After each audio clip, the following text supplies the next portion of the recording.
International conference where international participants are also coming from other countries. People from US, Norway, other European countries are coming.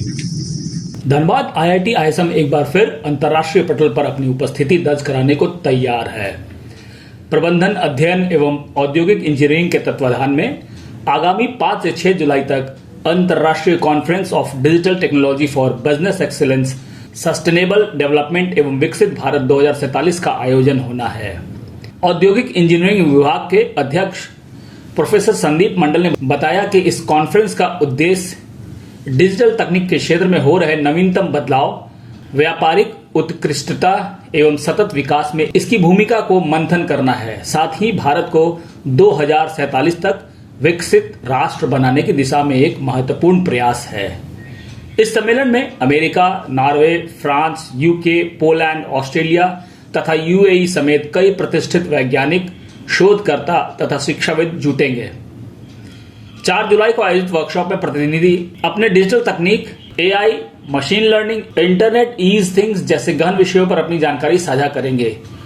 Conference के संयोजक doctor Rashmi Singh ने बताया कि यह आयोजन नवाचार और औद्योगिक सहयोग को बढ़ावा देने के साथ भारत के तकनीक में हो रहे बदलावों को समझने का एक बेहतरीन मंच सिद्ध होगा।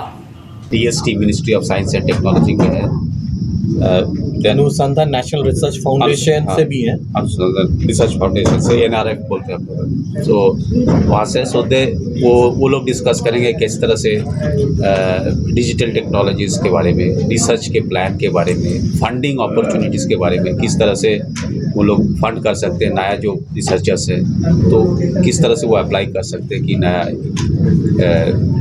आधुनिक शोध एक एक करके बोलिए। पर्पस क्या है कॉन्फ्रेंस में? एक्चुअली हम लोग का ये है कि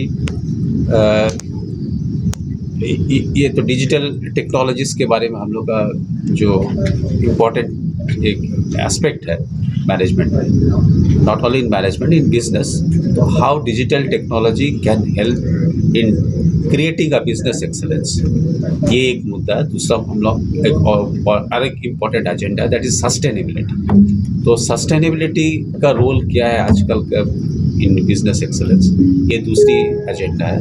तो मोस्ट ऑफ द जो सेशंस है ये 3 ही थीम पे फोकस करेंगे।